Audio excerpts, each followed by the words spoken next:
Hi friends, welcome back to my channel. So ಇವತ್ತಿನ ವಿಡಿಯೋದಲ್ಲಿ ಗರ್ಭಿಣಿ ಸ್ತ್ರೀಯರಿಗೆ ಮೇಯ್ನಾಗಿ ಒಂದು ವಿಷಯ ಹೇಳಬೇಕಿತ್ತು. ಏನಪ್ಪ ಅಂತಂದರೆ ಪ್ರೆಗ್ನೆನ್ಸಿಯಲ್ಲಿ ಎಂಟೈರ್ ಪ್ರೆಗ್ನೆನ್ಸಿಯಲ್ಲಿ ಸೊ ಫಸ್ಟ್ ಟ್ರೈಮಿಸ್ಟರ್ ಇರುತ್ತಲ್ವ, ಸೊ ಆ ಒಂದು ಸಮಯದಲ್ಲಿ ಎಂಥವ್ರಿಗೂ ವಾಮಿಟಿಂಗ್ ಅವೆಲ್ಲ ಇರುತ್ತೆ. ಸೊ ಕಡಿಮೆ ಆಗ್ತಿದ್ದ ಹಾಗೆಯೇ ಒಂದು 4th ಮಂತ್ 5th ಮಂತಿಂದ ಚೆನ್ನಾಗಿ ಊಟ ಮಾಡೋದಕ್ಕೆ ಶುರು ಆಗಿಬಿಡ್ತಾರೆ. ಸೊ ತಪ್ಪೇನಿಲ್ಲ, ಬಟ್ ಅದು ಏನು ಮಾಡುತ್ತೆ ಅಂತಂದರೆ ನಿಮ್ಮ ಮಗುಗೆ ಕ್ಯಾಲರೀಸ್ ಅನ್ನೋದು ಹೋಗಿ ಸೇರೋದು ಬಂದು ಕಡಿಮೆನೇ. ನಿಮ್ಮ ಮಗು ಒಂದು 28 ವಾರ ಆಗೋ ಅಷ್ಟೊತ್ತಿಗೆ 1 kg ಆಗಿರುತ್ತೆ. ಸೊ ಮಗುಗೆ ಅನ್ನೆಸೆಸರಿಯಾಗಿ ಕ್ಯಾಲರೀಸ್ ಬೇಕಾಗಲ್ಲ.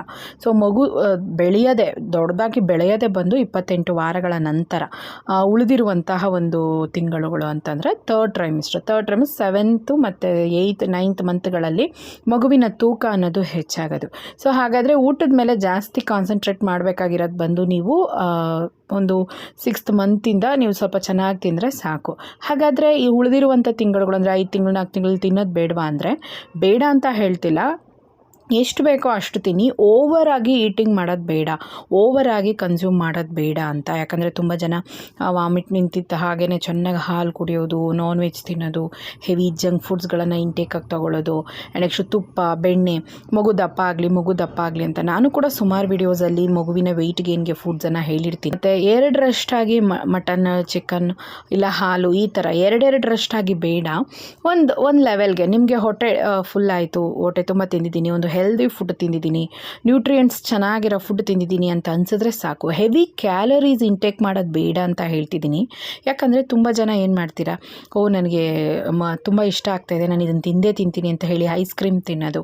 ಐಸ್ ಕ್ರೀಮ್ ಹೆವಿ ಕ್ಯಾಲರಿ ಅದು. ಆ್ಯಂಡ್ ನೆಕ್ಸ್ಟು ಜಂಕ್ ಫುಡ್ಗಳ ಕಡೆ ಹೋಗೋದು. ಆ್ಯಂಡ್ ನೆಕ್ಸ್ಟು ತುಂಬ ಸ್ವೀಟ್ಸನ್ನು ಇಂಟೇಕಾಗಿ ತೊಗೊಳ್ಳೋದು, ಹೆವಿ ಜ್ಯೂಸ್, ಸ್ವೀಟ್ ಹಾಕಿರುವಂಥದ್ದು, ಸಕ್ಕರೆ ಜಾಸ್ತಿ ಹಾಕಿರುವಂಥ ಸ್ವೀಟ್ಗಳು, ಈ ಬರ್ಗರ್ ಈ ಥರ ವಿಷಯಗಳನ್ನ ಹೆವಿ ಕ್ಯಾಲರೀಸ್ ತೊಗೊಳ್ಳುವಾಗ ನಿಮ್ಮ ವೆಯ್ಟ್ ಗೇನ್ ಆಗುತ್ತೆ ಹೊರತು ನಿಮ್ಮ ಮಗು ದಪ್ಪ ಆಗೋದಿಲ್ಲ.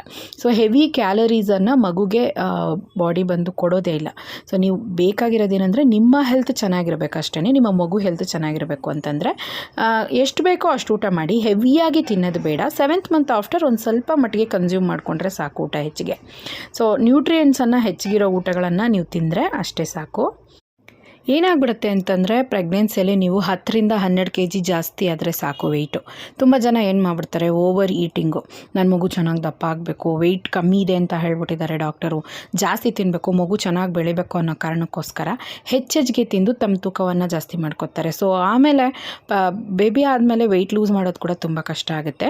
ಸೊ ನ್ಯೂಟ್ರಿಯೆಂಟ್ಸನ್ನು ನೋಡಿಕೊಂಡು ಕರೆಕ್ಟಾಗಿ ವ್ಯಾಲ್ಯೂ ಇರೋ ಫುಡ್ಗಳನ್ನು ತೊಗೊಂಡ್ರೆ ಅಷ್ಟೇ ಸಾಕು.